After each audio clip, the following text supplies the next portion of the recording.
Hey guys, we're back for an all-new installment of All Things Nerdy. We were going to do a radio show tonight, but we thought, fuck it. Let's do something different. Yeah, let's do a video.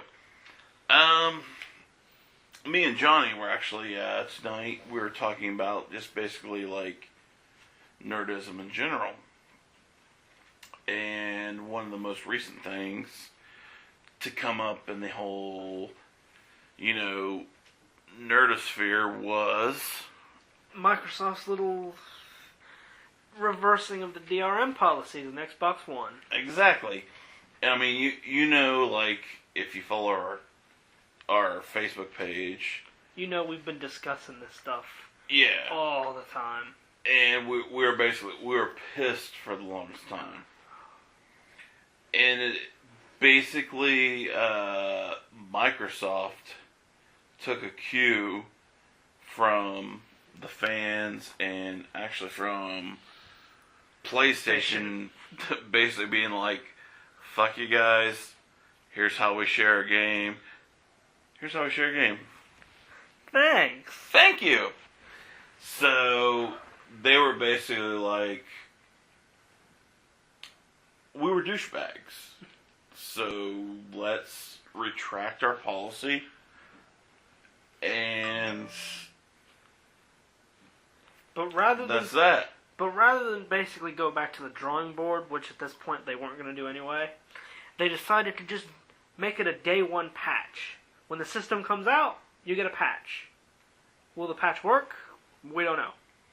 That's why I'm going off on buying the fucking Xbox Wii U. One. I'm getting a Wii U. Wii U. Wii U, fuck yeah. Wii U, Wii U, Wii U. Fire truck. Fire truck. But, I mean, it was unnecessary to begin with. Microsoft had to fucking know that that shit would never fly with the hardcore gamers. I don't know. Why the fuck did they try that? Because they're stupid. I mean, They should not be, congratulated for reversing the stuff, because No. they shouldn't have done it in the first place. exactly. They should be punished and put in a little corner with a dunce hat, like, no, Microsoft, you stay in your corner. It's just like, it was such bullshit, because for the first and foremost, Sony came out, they're like, that's fucking crazy, we ain't doing that shit. And then Microsoft's like, well, we realize we're going to lose sales, so let's not do it either. And they did. After E3, their stocks plummeted. Yeah. So, I mean, for me, it was almost too little too late, and I almost didn't even want to get an Xbox One just out of principle, just like, okay, you tried to fuck me, but you realized that I wouldn't let you fuck me, so now you're going to be cool with me. And I have seen on a lot of the forums where, like, quite a few people are like, fuck them. They done tried to fuck us once, why wouldn't they try to fuck us again? And that's my fear. I mean, I'll give it a couple years before I buy Xbox One. I would not buy one on launch date. I would definitely buy a PS4 on launch date if I had the money, but I don't. But if it came down to the money, if I had the $500 to buy Xbox One or the $400 to buy a PS4, I would definitely go with a PS4 on launch date, just because from day one they have made it abundantly clear that they weren't trying to douche you in any way. But Xbox One tried to douche you, and then they're like, oh, we can't do that, so let's level the playing field. And to me, that's just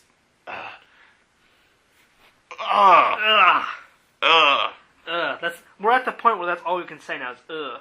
And if you're curious, the reason we started this with that is it's basically the theme of our little video here. We structured it like a radio show, but it's more like things in the nerd culture that annoy us. Hey, here's a picture of the Xbox One. Look at it. Look at it and laugh. Look at it. Anyways, Another thing that's really been bugging us is like, we're gamers. We've been gamers since day one, since the day we were shot out into the world. And there's a lot of things that bug us about gamers. And we're actually discussing this earlier. And one of them is like the graphic hounds. Like the people who will not like old school games simply based on the fact that the graphics aren't up to date. It's like, I for myself, I'm not a Halo fan. Yes, I'll admit, like, newer Halos, great graphics. But to me, that's shitty gameplay. I mean, it's a first-person shooter, plain and simple. We'll get to that later. Yeah, exactly. But whatever. But I can go back and play, like, Mario 3, and it is a fucking great game with 16-bit fucking graphics. Or fucking A Link to the Past. 16-bit graphics again. And one of the looks fantastic. One of the most phenomenal games of all time. By today's standards, the graphics are shit. But the storyline, the gameplay, just the adventure is great. But you go into, this generation of graphics, and there has been a lot of games with great graphics that ended up being stinkers. Yeah, the fucking gameplay is shit. The storyline is shit. Take a lot of the Call of Duties. I like the Call of Duties. For the most part, the campaigns have been legit. But lately, it's been slacking, and it's repetitive bullshit. And on the same lines with the graphic hounds is the achievement whores. In which, I know this is an old subject. It's as old as the Xbox 360 has been around. But I mean, I know me and John, we both know people who play games solely for achievements. Am I right? It's almost kind of sad when you think about it, because they'll play the game, they'll get every achievement in the game, and then they won't touch it ever again. Yeah. And and I come from the Atari 2600 era, that's showing my age. There were no achievements back then. No, it was all about the high score. I mean, that's what proves you as a gamer. If you can beat my high score, you're better than me. But if you have like 17,000 gamer score and I have like 9,000, that doesn't mean you're better than me. That just means you have more time than me. More plain patience. and simple. Exactly. I mean, I don't give a fuck about achievements. I give a fuck about legit gameplay. No, I mean, if a game has achievements that are kind of like fun to get, then yeah, why not? You're adding gameplay to the game, it's replay value, whatever. But if your sole purpose just for getting the game and playing the game is just to get the invisible score that doesn't matter, who cares? Why are you bothering? Especially when you get like an achievement for just pressing start. Yeah, those are the stupidest achievements ever. You started the game! Ding! And now we need to move on to backwards compatibility.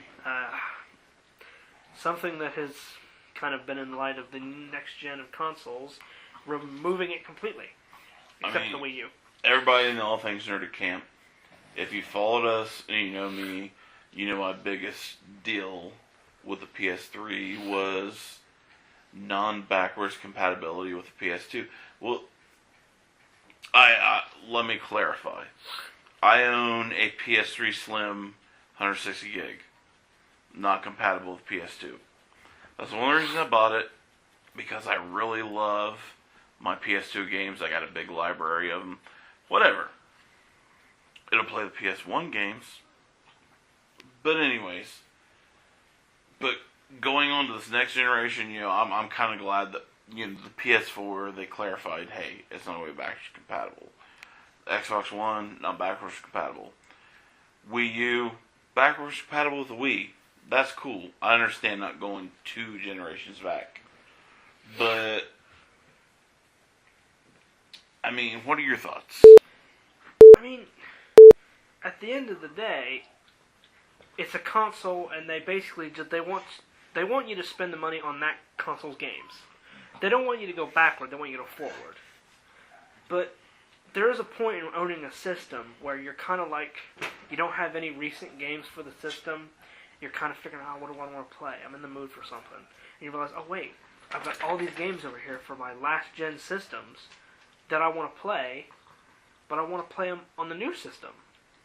And if the new system doesn't do that, then I gotta, get into the closet, pull the old sucker out, dust it off, and hope and pray that it still works. That's the nice thing about new systems playing older games, at least a gen behind. You don't have to pull the old console out. You can just stick in the new one and bam, you're good to go.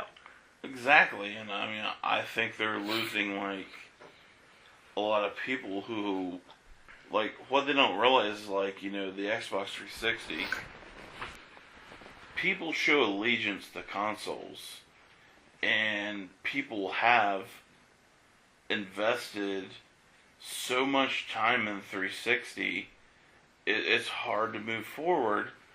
It's just like with a relationship, you fall in love with a girl, and you love her so fucking hard, but then, all of a sudden that relationship is over, and you find, a new girl. I mean, you're still thinking about that old girl. I'm pretty sure half our audience can't relate to anything you're saying.